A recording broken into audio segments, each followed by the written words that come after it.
and welcome to episode 5 of Shrishti, the protest culture. Who am I? Well, I am your host for Shrishti Junjanwala. So, globally, there are two major trends happening all around the world in 2025. It is the protest culture. Well, if you want to call it trend or not trend, we'll find that out. But right now, we can see two types of protests that are happening globally. One is because of the political uprising or the dissent about the government, or the other is the anti immigration protest. We can see that in UK, US, Poland, Ireland, Australia, uprising are happening all over the place and people are divided.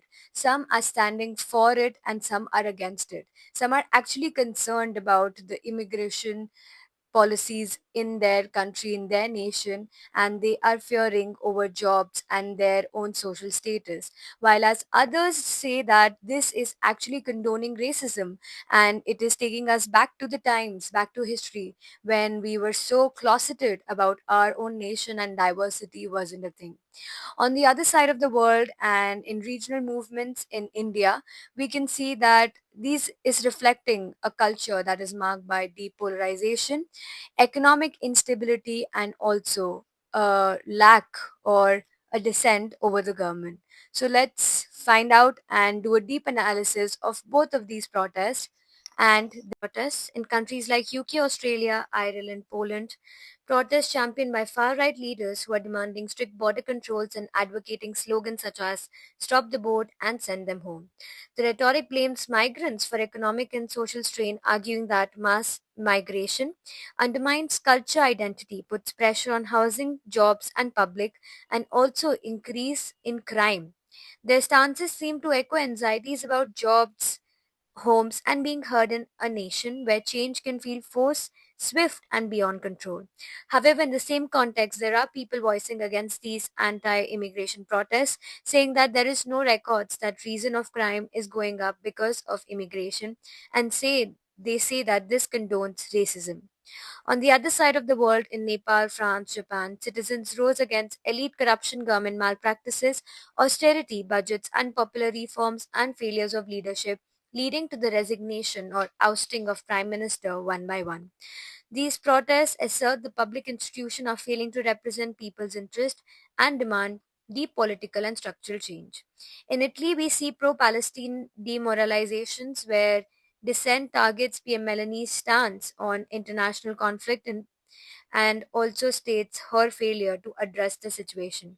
In Mumbai, we saw the Maratha protest rooted in religious grievances about caste based reservation. Another hotly topic debated is should Ladakh get statehood? On 24th September, we knew that there were protests happening and clashes with the police resulted 2 days later being Sonam Manchuk was detained. The government ever since has been in talks with two civil society groups or apex bodies. One is Leh Apex Body and the Kargil Democratic KDA. We'll know soon if Ladakh will be permitted statehood or will it remain a union territory.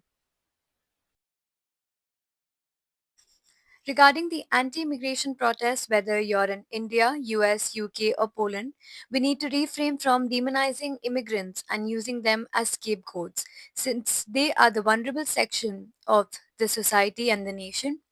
There is a bigger problem at stake.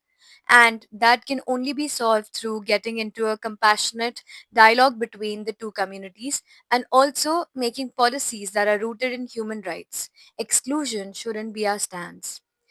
And when it comes to the political uprising, every time a citizen speaks up, they are using the fundamentals of democracy and using their fundamental right to freedom of speech and expression.